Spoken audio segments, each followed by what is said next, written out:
नमस्कार आदरणीय दर्शकहरू, हामी ऐतिहासिक स्थान भक्तपुरको दरबार स्क्वायरमा छौँ। यो दरबार स्क्वायरमा उभिनुको मजा नै बेग्लै हुन्छ। यहाँ उभिँदा ऐतिहासिकतालाई मजाले मनन गर्न सकिन्छ। अझ भनौँ भक्तपुरको कला संस्कृति, यो भक्तपुरको कला संस्कृति मात्रै होइन, अझ नेपालको कला संस्कृति मात्रै होइन, यो विश्व सम्पदा सूचीमा सूचीकृत यो विश्व सम्पदाको यो जगमा उभिरहेका छौँ। आज हामी आजको यो बसाइमा कैलाश खबरको तर्फबाट विनोद विश्वकर्माको यहाँहरूलाई न्यानो अभिवादन सँगै न्यानो स्वागत पनि छ। दर्शकहरू, हामी विविध विषयमा कुराकानी गर्ने गरिरहेका छौँ। देशका विविध विषयवस्तु, समस्याका विषयमा, सीमाका विषयमा, देशको भू राजनीतिक अवस्थाका विषयमा र सँगसँगै देशको राजनीतिक अवस्थाका विषयमा पनि हामीले कुराकानी गर्ने गरेका छौँ। हामीले कला संस्कृतिका विषयमा पनि कुराकानी गर्ने गरेका छौँ। आज अलिकति फरक कला र संस्कृतिका विषयमा, अझ भनौँ नेपालको खेलकुदका विषयमा, नेपालको कला संस्कृतिका विषयमा हामी आज छलफल गर्नेछौँ। आजको यो बसाइमा हामीसँग हुनुहुन्छ नेपाल क्योकुसिन सैसिन कराते सङ्घका अध्यक्ष अशोक कुमार श्रेष्ठ। यहाँलाई स्वागत छ कैलाश खबरमा। हस्, धन्यवाद। मैले तपाईँको परिचय भने केही भन्न छुटाएँ। म चाहिँ नेपाल क्योकुसिन सैसिन काइकान कराते एसोसिएसनको अध्यक्ष र नेपाल ब्रान्ची पनि हुँ र हालै मलाई वर्ल्ड क्योकुसिन काइले चाहिँ उपाध्यक्षमा मनोनयन गरेको छ। तपाईँलाई बधाई पनि छ। धन्यवाद।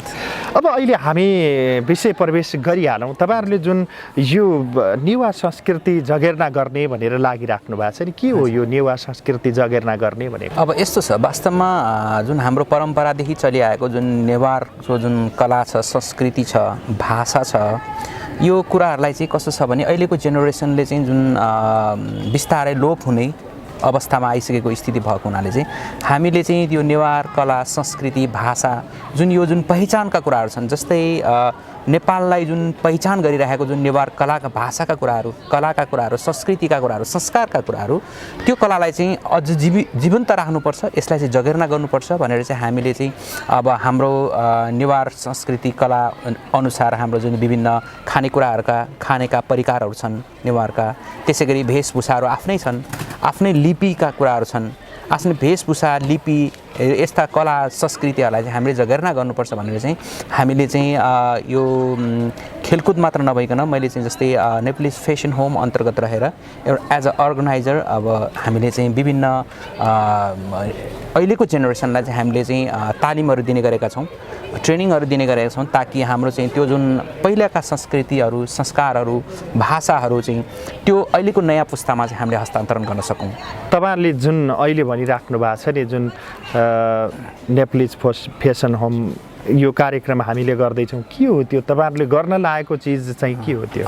खास कस्तो छ भने हामीले चाहिँ यो जुन नेप्लिज फेसन होम र हाम्रो चाहिँ नेपाल क्योकुसिन सैसिन काइकान कराते एसोसिएसनको चाहिँ जुन संयुक्त आयोजनामा हामीले जुन गर्न लागेको भनेको चाहिँ हाम्रो मिस नेवा हो।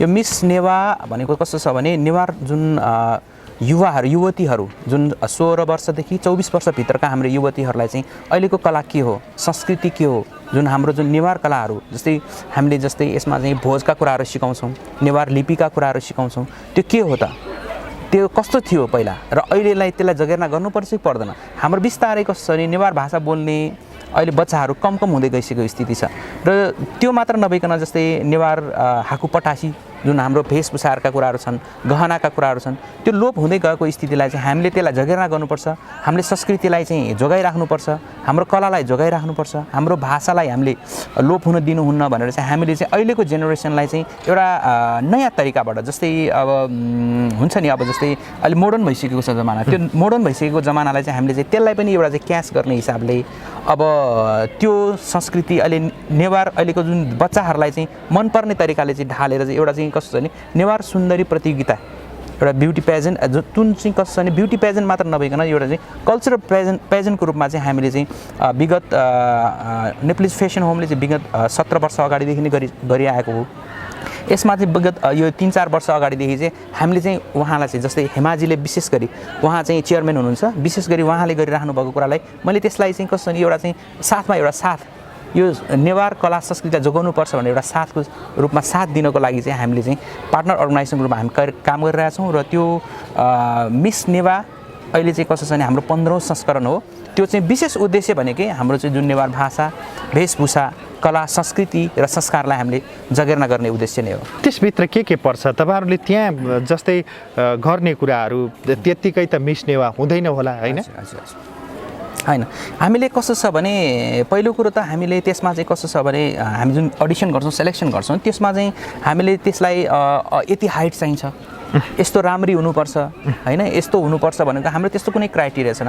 हाम्रो मुख्य उद्देश्य भनेकै जुन नेवार कला संस्कृतिलाई जगेर्ना गर्नु, उहाँलाई ट्रेनिङ दिने हो, हाम्रो भाषा के हो, हाम्रो संस्कृति के हो भनेर ट्रेनिङ दिने हो। त्यो भएको हुनाले एकदम राम्ररी हुनुपर्छ, एकदम अग्लो हुनुपर्छ, एकदम लुकिङ एकदम राम्रो हुनुपर्छ भन्ने त्यस्तोमा हामी विशेष जोड नदिकन हामीले चाहिँ हाम्रो जुन अहिलेको जेनेरेसनलाई चाहिँ नेवारको कला के हो, संस्कृति के हो, त्यो हिसाबले चाहिँ हामीले चाहिँ कस्तो छ भने विशेष गरी ट्रेनिङमा चाहिँ हामीले जस्तै नेवार संस्कृति अनुसार हामीले पूजा कसरी गर्ने, हाम्रो जुन नेवार भोजहरू छन्, विभिन्न परिकारहरू छन्, त्यो परिकारहरूलाई चाहिँ हामीले कसरी बनाउने र त्यो परिकारहरूलाई चाहिँ हामीले चाहिँ के कसो गरी चाहिँ हामीले चाहिँ जनमानसमा हामीले त्यसलाई चाहिँ एउटा जनचेतना भनौँ अथवा चाहिँ त्यसलाई चाहिँ फैलाउने भनौँ अथवा त्यसलाई चाहिँ अवेर कसरी गराउने होइन, कसरी पूजा गर्ने, कसरी भोज खाने, नेवार ड्रेसहरू के हुन्, गरगहनाहरू के हुन् र त्यसलाई अब त्यो ड्रेसलाई चाहिँ कसरी लगाउने होइन, त्यो कसरी लगाउँदाखेरि हामीले यो मोडर्न युगमा पनि जुन त्यो पहिलाको कला जुन हाम्रो वेशभूषालाई चाहिँ अहिले पनि हामीले लगाउन सकौँ।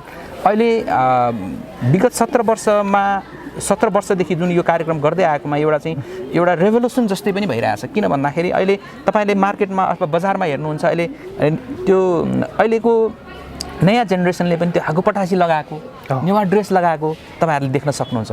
त्यो मलाई लाग्छ यो जुन विगत हामीले 17 वर्षदेखि आएको एउटा चाहिँ यो जुन चेन्जेस हामीले ल्याउन खोजेको त्यो चेन्जेसको परिणाम नै अहिलेको जेनेरेसनले चाहिँ अहिले लगाउन थालेको छ कि त्यो वेशभूषाहरूलाई। त्यो भएको हुनाले चाहिँ त्यो वेशभूषा कसरी लगाउने अनि लिपि सिकाउने, जस्तै नेवार लिपि जुन हजुरलाई थाहा छ त्यो जुन नेपाल भाषाको लिपि त हाम्रो जस्तै नेपालकै एउटा चाहिँ युएनमा दर्ता भएको एउटा लिपि नै हो। त्यो लिपिलाई चाहिँ कसैले लोप हुन दिनु भएन, किनभने यो हाम्रो नेपालको एउटा चाहिँ गौरवको रूपमै रहेको लिपि भएको हुनाले चाहिँ त्यो लोप दिनु हुँदैन। त्यसलाई कसरी हामीले चाहिँ बच्चाहरूलाई सिकाउने भनेर हामीले त्यो बच्चालाई लिपि सिकाउने ट्रेनिङ दिन्छौँ। त्यसै गरी अब कसरी राम्रो बन्नु पर्यो, कसरी राम्रो बन्ने, राम्रो हुने त्यो सिक्ने, त्यो बाहेक कसैले सकारात्मक ऊर्जाका कुराहरू, लिडरसिपका कुराहरू, मास कम्युनिकेसनका कुराहरूदेखि लिएर हामीले सबै कुराहरूलाई त्यसलाई मिक्स गरेर एउटा चाहिँ नयाँ जेनेरेसनले मन पराउने तरिकाले हामीले कसरी यसलाई चाहिँ एउटा पेजेन्टको रूपमा प्रतियोगिताको रूपमा लगेर चाहिँ एक त उहाँहरूलाई प्रतियोगिता जस्तो पनि होस्, भाग लिन पनि मन परोस् होइन, त्यसै गरी उहाँहरूलाई चाहिँ कस्तो छ भने ओहो मैले चाहिँ विनर भयो भने मैले यो पाउँछु भन्ने एउटा चाहिँ एउटा इच्छा पनि जागोस्। त्यसको साथसाथै कस्तो छ भने हामीले बिस्तारै एउटा चाहिँ डाइरेक्ट रूपमा अथवा इन्डाइरेक्ट रूपमा उहाँहरूलाई कल्चर पनि सिकाउँ, भाषा पनि सिकाउँ भन्ने एउटा चाहिँ विभिन्न ट्रेनिङहरू चाहिँ जस्तै विशेष गरी नेवार भाषा लिपिका कुराहरू अनि भोजका कुराहरू, त्यसै गरी हाम्रा पूजाका कुराहरू हामीले चाहिँ अब लाखबत्ती बाल्छौँ प्रोग्राममा होइन, पूजा गर्छौँ जस्तै अब हजुरहरूलाई जानकारी गरौँ होइन। त्यस्तो तरिकाले चाहिँ कस्तो भने बिस्तारै उहाँहरूले चाहिँ संस्कार संस्कृति सिकोस् भन्ने हाम्रो उद्देश्यका साथ हामीले यो चलाएको छौँ। जस्तै भनिन्छ नि एउटा सुन्दरी बन्नलाई सुन्दर छाला हुनुपर्ने, अझ त्यसमा भनौँ न मेकअप गरेर झनै सुन्दर बनाउनु पर्ने, यी किसिमका क्याटेगोरी नभइकन एउटा व्यवहारगत रूपमा कसरी सुन्दर बन्ने, विचारले कसरी सुन्दर बन्ने, कला संस्कृतिबाट कसरी सुन्दर बन्ने भन्ने चाहिँ तपाईँहरूको यो कार्यक्रमको उद्देश्य। अहिलेको अवस्थामा यति कुराले मात्रै पुग्छ? अहिलेको अवस्थामा खास मैले भने जस्तै पहिलाको जेनेरेसनको जुन वेशभूषाका कुराहरूलाई अहिले तत्काल ग्रहण गर्न अहिलेको जेनेरेसनले त्यति रुचाउँदैन।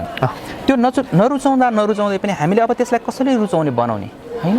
अब हामीले अब फ्यामिलीदेखि अहिले कस्तो नेवार भाषा बोल्नै छोडिसकेको छ वास्तवमै भन्ने हो होइन। अब इङ्ग्लिसको जमाना छ, इङ्ग्लिस इन्टरनेसनल ल्याङ्ग्वेज भएर होला त्यो इङ्ग्लिस आइरहेछ, तर नेवार भाषा बोल्न छोडिसकेको स्थिति छ। त्यो बाहेक चाहिँ कसरी त्यसलाई हामीले कसरी उनीहरूलाई चाहिँ त्यो सुसज्जित गराउने, पहिलो कुरो त भाषा त यो हो भनेर भन्नु पऱ्यो हाम्रो नयाँ जेनेरेसनलाई। त्यो सुसज्जित गराउने हामीले जस्ट कस्तो छ भने उहाँहरूलाई चाहिँ मोटिभेसन गराउने, ल है हाम्रो कला यस्तो पनि छ है, हाम्रो भाषा यस्तो पनि छ है, हाम्रो संस्कृति यस्तो पनि छ है भन्ने। तर कस्तो छ भने त्यो चाहिँ कस्तो छ भने एउटा हुन त घरबाटै आउनुपर्ने चिज हो, तर त्यसलाई चाहिँ कस्तो छ भने कतिपय कुराहरू चाहिँ ट्रेडिसनल पाराले हामीले चाहिँ गर्दाखेरि अलिकति बच्चाहरू अहिलेको जेनेरेसनको बच्चाहरूलाई अलिकति मन नपर्ने, इच्छा नगर्ने, अलिकति नयाँपन चाहने भएको हुनाले चाहिँ हामीले चाहिँ त्यसलाई चाहिँ कस्तो एउटा एज अ ब्युटी पेजेन्टको रूपमा लगिदियो भने होइन अलि राम्रो देखिनु पनि पर्छ भन्ने भयो हैन। अब राम्रो देखिनु पनि पर्छ, त्यो भित्रै हामीले चाहिँ भाषा सिक्नुपर्छ है। हाम्रो चाहिँ नेवार सुन्दरी भइसकेपछि चाहिँ भाषा पनि जान्नुपर्छ भनेपछि भाषामा पनि अलिकति उसले फोकस गर्ने भयो। त्यसको साथसाथै हामीले त्यसमा चाहिँ कस्तो छ भने हामीले सोसल वर्कका कुराहरू गर्छन्, सोसल वर्कका कुराहरू गर्ने भएको हुनाले अलिकति ओहो समाजप्रति चाहिँ हामीले चाहिँ सेवा गर्नुपर्छ भन्ने भावना जागृत हुने भयो। त्यसमाथि ल पूजा गर्नुपर्छ है। अब पूजा यसरी गर्ने भने हामी जुन पूजाको ट्रेनिङै हुन्छ, त्यो ट्रेनिङ गराइसकेपछि कसो भने पूजा पनि गर्ने रहेछ, अथवा चाहिँ घरमा पनि मम्मीले चाहिँ ल छोरी एकचोटि पूजा गरिदियो भन्दाखेरि उसले एउटा आफ्नो मन वचन र कर्मलाई एकदम आनन्द साथ एउटा कसरी चाहिँ विधि पुऱ्याएर पूजा गर्न सकिन्छ भने त्यो पनि जान्ने भयो भनेपछि हामीले मोटिभेसन गर्ने कुराहरू, त्यसलाई चाहिँ एउटा नयाँ तरिकाबाट चाहिँ त्यसरी मोटिभेसन गऱ्यो भने चाहिँ पक्कै पनि हामी एउटा चाहिँ कस्तो छ भने त्यस्तो संस्कृतिहरूलाई, वेशभूषालाई चाहिँ कलालाई चाहिँ हामी जगेर्ना गर्न सक्छौँ भन्ने उद्देश्यले हामीले यो गरेको। मैले अघि पनि हजुरलाई उदाहरण दिएँ, अहिले हामीले यहीँ हेर्दाखेरि पनि तपाईँको नेवार ड्रेस लाग्यो हाम्रो युवतीहरू हामी चाहिँ भेट्न सक्छौँ। किन भन्दाखेरि पहिला लाज लाग्थ्यो उनीहरूलाई, त्यो जस्तो कसरी हाकु पटासी लाउने अथवा चाहिँ कसरी उनीहरूले चाहिँ त्यो जुन नेवारको वस्त्रलाई अहिलेको जेनेरेसनमा ग्रहण गर्ने भने अलिकति लाज लाग्थ्यो। तर अहिले हामीले यस्तो प्रकारको रेभोल्युसन ल्याइसकेका छौँ कि अहिले तपाईँले चाहिँ एउटा नेवार कला संस्कृति झल्केको ठाउँमा जानुहोस्, अथवा नेवारी भोजमा जानुहोस्, अथवा नेवारी कुनै एउटा कल्चरल प्रोग्राममा जानुहोस्, अथवा नेवार संस्कृति झल्केको एउटा ठाउँ विशेष जस्तै आजको यही हेरिटेज उसमा छौँ हामी होइन, त्यहाँ जाँदाखेरिमा हामीले पनि नेवार ड्रेस लगाएको बच्चाहरू देख्छौँ कि त्यो हाम्रो लागि चाहिँ एउटा चाहिँ ठुलो उपलब्धि हो र हामीले गर्व गर्नुपर्छ। यो कार्यक्रमले गरेर एउटा चाहिँ नयाँ रेभोल्युसन भएको छ। कतिपय स्थानमा जस्तै नेपाल सुन्दरीहरू भइरहँदाखेरि पनि कतिपय स्थानमा के पनि भनिन्छ भन्दाखेरि सगरमाथाको उचाइ कति हो भन्दा थाहा नहुने पनि छन्। तर त्यो नभइकन समग्र भूगोलको हिसाबमा पनि थाहा होस्, कला संस्कृतिको हिसाबमा पनि थाहा होस्, नेवारी जुन लिपि छ त्यो लिपिगत रूपमा पनि त्यहाँ सिकाउनु पर्ने हुन्छ। तर त्यो सबै हिसाबले हेर्दाखेरि यसको समय अवधि त अलि धेरै लाग्ने देखिन्छ नि। अब त्यो समय अवधि त पक्कै पनि धेरै लाग्छ त्यो स्थितिमा। तर कस्तो हुन्छ भने अब हामीले त्यो समय अवधिलाई चाहिँ कतिपय कुराहरू एज अ इभेन्ट म्यानेजर कस्तो छ भने त्यहाँ बजेटका कुराहरू आउँछन् हैन। त्यहाँ अब जस्तै ट्रेनिङमा चाहिँ हामीले चाहिँ हलको पैसा तिर्नुपर्नेदेखि हरेक कुराहरू आउँछ। त्यसमाथि पनि आजकलको जेनेरेसन बच्चाहरू चाहिँ कस्तो छ भने अब अलिक बिजी स्थितिमा जस्तै पढाइका कुराहरू हुनसक्छन्, कुनै नयाँ टेक्नोलोजीका कुराहरू हुनसक्छन्, अहिले टेक्नोलोजी चेन्ज भएको अवस्था छ, त्यो कुराहरूमा चाहिँ अलिक विशेष गरी बिजी हुने अवस्था छ। त्यो बिजी हुने अवस्थालाई पनि हामीले चाहिँ अलिकति उहाँहरूको समयलाई थोरै कसरी हामीले चाहिँ लिएर चाहिँ अलिकति फ्रुटफुल हामीले रिजल्ट निकाल्न सक्छौँ।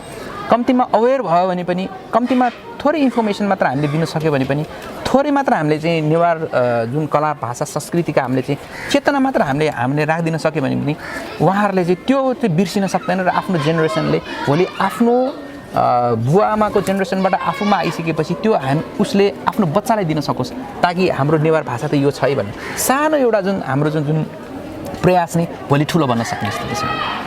हिजो मेरो बाउ बाजेले चाहिँ धिमे बजाउँथे, आज छैन भन्ने खालको स्थिति भोलिका पिँढीले भोग्न नपरोस् भन्ने तपाईँहरूको उद्देश्य।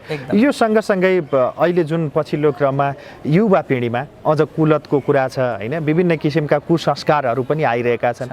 त्यो कुसंस्कारलाई हटाउन आफ्नो संस्कार चाहियो।